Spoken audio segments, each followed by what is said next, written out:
So, in this afternoon's fireside chat, I just want to welcome Kelley Bowker, who is the CEO of Dynamicare Health. It's a digital health company using behavioral science and contingency management to help individuals overcome addiction. So, since becoming CEO in 2023, he has led the company through significant growth, operational sustainability, and expansion into new markets. Previously, as VP of Growth, he built a strategic partnerships and secured major government contracts with over a decade of healthcare technology and sales experience.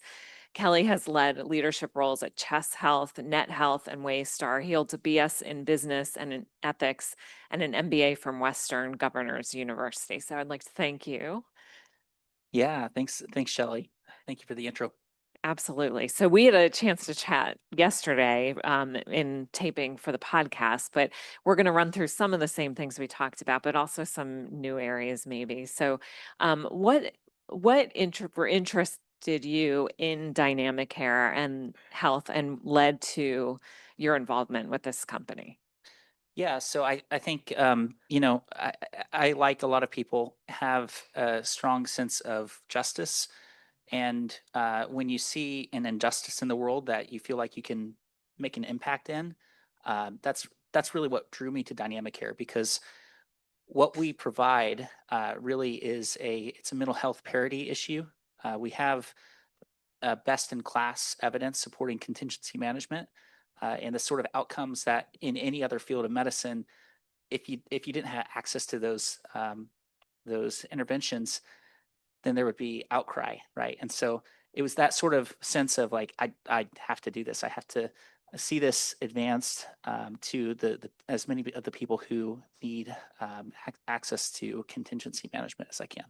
Excellent. So, why don't you walk me through the patient journey? So, we certainly all probably have somebody in our lives who has been touched by addiction in some way, shape, or form. So, can you walk us through what that looks like from a patient perspective, interfacing with your company? Yeah, I think it's also it's interesting to follow a session on family legacy Right. because addiction it's a deeply personal issue. It's a stigmatized issue, and in terms of legacy, this sort of wealth transfer it can be sort of disrupted overnight by this issue of addiction.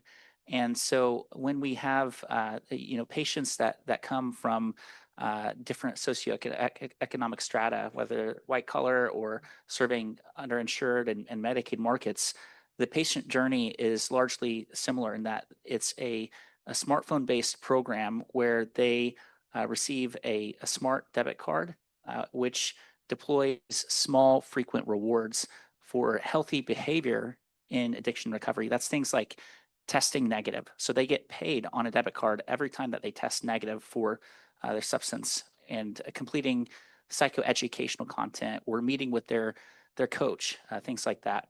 And I do want to take a second and just define this term that we're using, contingency management. Contingency management, it's based on operant conditioning. It's behavioral economics and it's small, frequent rewards for healthy behavior in recovery. So you can think of Pavlov or similar sort of experiments where you're using operant conditioning and really activating the brain's reward center to rewire the brain into a new pattern of behavior. Very interesting. So, it services really a range of addiction issues. So, can you tell us a little bit about what tangible impact that has had on patients and what some of those addiction issues are that your product touches?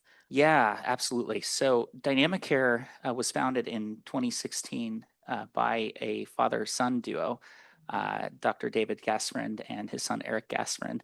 And Eric since then has originally was the CEO and has since then moved into the nonprofit space and policy work. But throughout the entire tenure of the company, we've had a strong focus on really bringing the results of academic research into the real world. So one of the things that's meant for us is we have had 6 publications from peer-reviewed in the peer-reviewed literature conducted by many different academic researchers across the country on dynamic care. And so these have been across a range of substances, including opioids like fentanyl and stimulants like methamphetamine and cocaine, alcohol, and also tobacco and nicotine vaping, and across various different demographics. What's fascinating is that we've seen a consistent doubling to nearly quadrupling of abstinence rates. That's incredible. So, with addiction being such an issue, such a strong issue out there right now, we see a lot of competitors in the space. At the top of the food chain, there was Pear Therapeutics, which having IPO'd was worth 1.6 billion at its height, only to declare bankruptcy in 2023. So, what differentiates you all from competitors, and how do you plan to thrive where others maybe not haven't?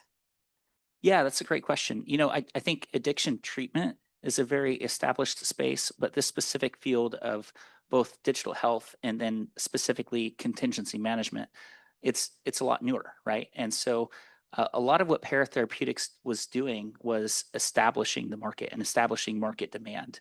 And they did that at the cost of reimbursement. And so ultimately they overspent. And we've taken a very different approach, a very fiscally prudent approach. We are profitable as a company, and we have doubled revenue year over year.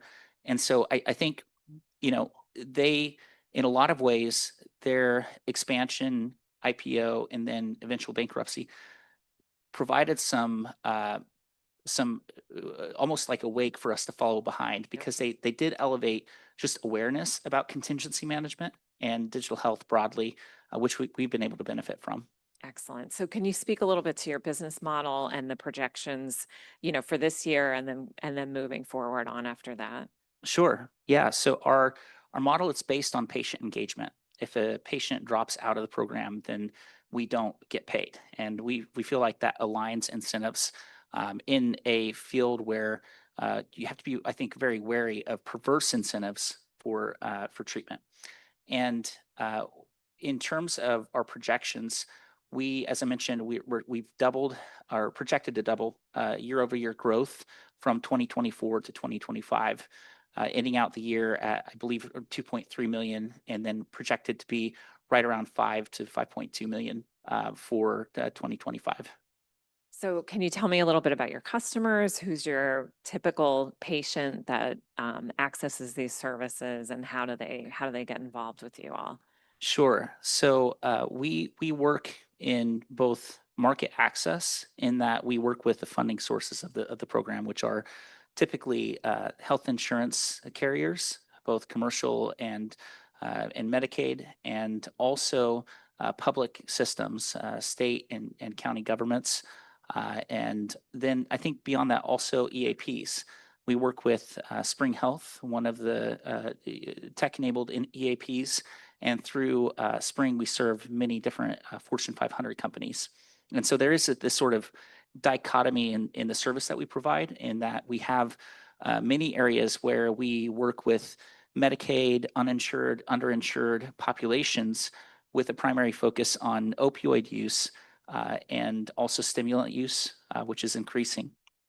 But then through our work in the self-insured employer markets, we're working with white collar recovery with Fortune 500 companies, and I think there's also this aspect of that's kind of who pays for the program, but then in terms of implementation and how patients actually access this, it's usually through their treatment provider. So they're going to treatment, we come alongside their treatment provider, and they get referred to Dynamicare as a result, and then they meet with our intake team, get access to the app, the equipment, et cetera. And so it is a kind of multi-tiered process that we go through. But I do want to point out that with our model, we have a very symbiotic relationship with the existing treatment programs. And the vision of Dynamicare is to up-level the quality of care through coming alongside existing treatment programs and being able to implement something in their practice that they really couldn't do on their own. Excellent. And so you touched on it a little bit, but can you speak a little bit more to Medicaid? And so we know that Medicaid often drives other reimbursement. So what does that look like, and where are you all in that Medicaid space right now? Sure, absolutely.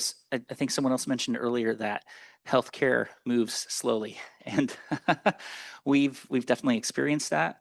But we I believe we had the first in the nation pilot of contingency management in Medicaid. That was with West Virginia Medicaid and all of the Medicaid MCOs. And we are working on reimbursement models that are sustainable. We're also seeing expansion of contingency management through Medicaid. So I think there's growing recognition about the validity of contingency management and the pathways for reimbursement. Excellent. And so have you thought a little bit about direct to consumer and what that might look like? Is that in your future?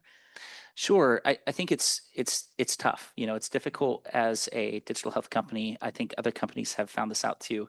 And so, it's something that we may evaluate in the future, but we don't have active plans for direct to consumer right now. And what about fundraising? So can you speak a little bit to any of your fundraising needs coming up or your thoughts on, terms? Yeah, yeah. So we've raised about 7 million to date through VC and then an additional 6-7 million in NIDA funded research grants. And as I mentioned earlier, we are at a point where thankfully we've sort of bootstrapped to profitability largely, and we've been conscientious about the investors that we take on. And it is largely, we really want to find people who are aligned with the mission and the vision of Dynamicare. And so we are eyeing the possibility of a raise later on this year, but we're in a position that we have the flexibility to either sort of sustain the growth that we have or look for ways that we can have broader impact. Yeah. And so speaking of impact, yesterday you told me a little bit about some of the patients and some of the things that you've heard from patients. So I wonder if you could just share with our audience some of those insights. Yeah, yeah. So I was thinking about that, and a different story from what I had shared yesterday that I want to share with you is actually one of our employees of the program, Richard. He came through Dynamic Care Health as his path for recovery. And he came through a halfway house, which used Dynamic Care at the time. And he talks about the experience of Dynamic Care as something where, if you're on the sitting on the couch, right, 2 hours before your therapy session, med management, whatever, and on the fence about whether you're going to that session today, then on your app, you see a notification that says, if you attend, here's a reminder, if you attend, you'll receive $2, $3, whatever. And it's sort of this thought process of, yeah, for a couple bucks, I'll go. It's really not, this isn't paying anybody's rent, but it's just decreasing the ambivalence and kind of providing that pat on the back for people. And so Richard is still with the company. He's leading some of our business development initiatives. And, I think we have so many other stories to share. One of the favorite parts of my day is we'll receive these survey with feedback from active patients in the program. And they talk about what they like about the program, what they don't like, quality of life, et cetera. And I get to see survey after survey that talks about how Dynamicare has helped with their recovery. Excellent. And so I'm just curious, what are your thoughts about, the addiction market, the opioid epidemic? Do you think things are, going up or going down? Like, where are we seeing things go with that? Yeah. So during COVID, we saw a peak of overdose deaths. There were over 100,000 people that died from overdose deaths during 2020. However, what we're facing now is it's a shift in that it's really the fourth wave of the drug epidemic that we're seeing. In that the drug supply is shifting from opioids primarily to now we're seeing really polysubstance. So now it's not just opioids, but it's opioids that are also mixed with stimulants like meth or cocaine and stimulants that have fentanyl and are causing a spike in overdose deaths as a result. So it's sort of a mix of good news, bad news in that yes, we have seen largely from the isolation during COVID, the number of overdoses decreased slightly. but the number of deaths from stimulants are increasing rapidly right now. They've actually outpaced the rate of opioid overdose deaths.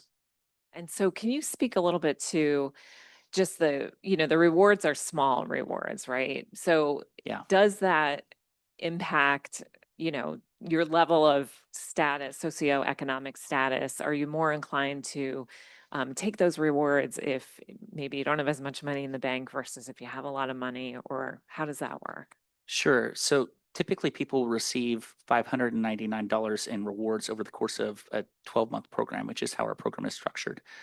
Uh, Now, what's I think incredibly fascinating is that we don't see a difference in the research on contingency management between things like white collar recovery for maybe physicians or attorneys who are at risk of losing their license compared to Medicaid and underinsured populations.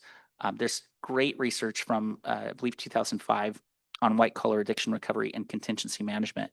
And they actually had 5-year follow up rates where they looked at the success of the program after 5 years. And the effect was still consistent, again, contingency management, this approach that we use, it's been around for 50 years. There's over 100 randomized controlled studies on contingency management. So we're standing on the shoulders of a lot of other great researchers in trying to bring this out of the realm of academia into the real world.